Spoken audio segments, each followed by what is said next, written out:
Bonjour à tous, soyez les bienvenus dans cette 8e vidéo de la série sur les 12 signes du zodiaque consacrée au Scorpion. Le Scorpion est le 8e signe du zodiaque, le 2e signe de l'automne, le 2e signe d'eau et le 2e signe fixe.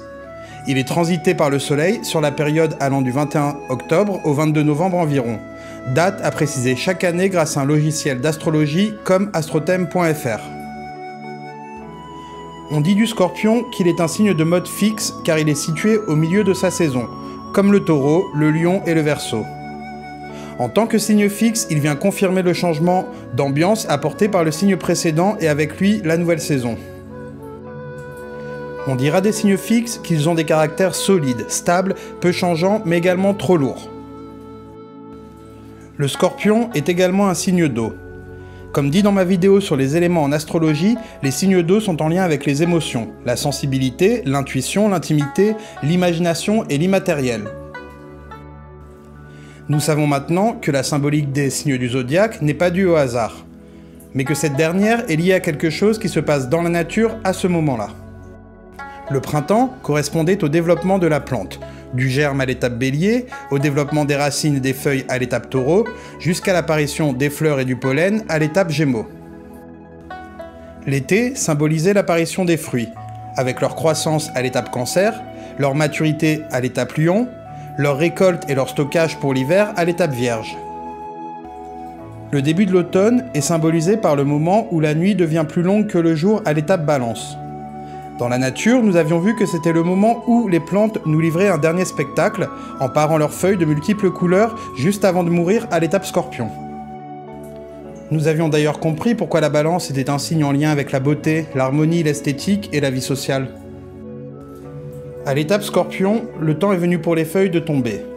Cette période est liée à la mort symbolique d'une partie de la nature.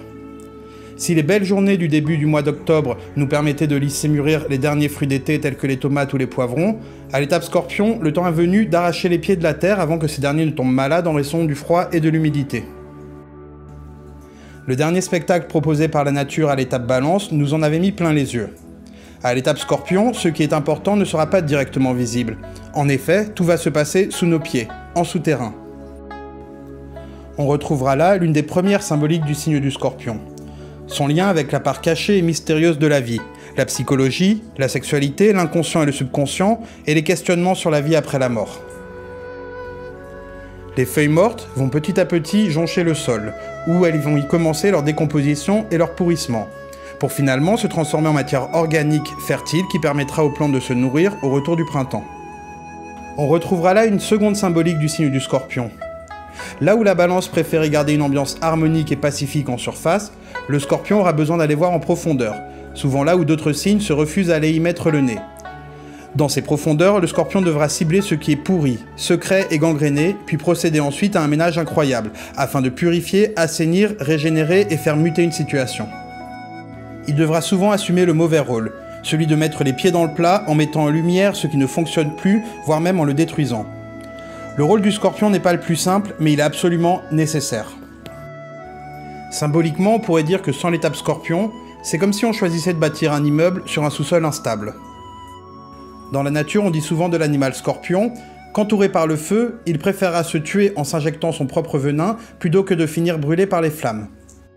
On pourra là mettre en lumière un autre mécanisme du signe du Scorpion, celui de créer la crise pour mieux la contrôler plutôt que de se laisser surprendre par cette dernière qui de toute façon aurait été inévitable puisque la situation était gangrénée. Si vous êtes Scorpion, c'est-à-dire qu'à votre naissance le soleil transitait le signe du Scorpion, ou si vous avez l'ascendant, la lune, Mercure, Vénus ou Mars dans le signe du Scorpion, dans votre tempérament et dans certains aspects de votre vie, vous aurez les traits de caractère et les mécanismes suivants. En harmonie, un côté intense, extrême, entier, passionné, loin du consensuel. Un goût pour les expériences vraies, la psychologie, la sexualité, l'érotisme. Une attirance pour le mystère, le secret, l'astrologie, l'ésotérisme. Un caractère fort, secret, mystérieux, persévérant, increvable, fidèle à lui-même. Une capacité à se relever toujours et à ressortir transformé des crises. Dans la dissonance, on retrouvera une tendance au drame. Un côté destructeur, autodestructeur, torturé, torturant, à remuer la vase et à se dire qu'il y a toujours anguille sous roche. Un goût du pouvoir, du secret et parfois même du chantage. Un côté écorché vif à rester dans ses tourments, noir et trop sexuel. Si vous avez le soleil en scorpion, votre morale, vos valeurs, votre logique et votre conscience intègrent les traits de caractère du scorpion. La lune en scorpion vous donnera une féminité puissante, des émotions fortes, intenses, qui se régénèrent. Attention toutefois à ne pas vous torturer et à ressasser. Mercure en scorpion donnera un mental perspicace, un esprit puissant, investigateur et détecteur de mensonges. Vénus en scorpion vous donnera un goût pour les relations passionnelles, intenses et initiatiques, qui transforment, soyez tout de même vigilant à la passion qui brûle et à la jalousie. Mars en scorpion vous donnera énormément de puissance dans votre volonté. Vous pouvez même avoir une tendance à vouloir ressentir la difficulté dans vos actions afin de vous nourrir de cette dernière.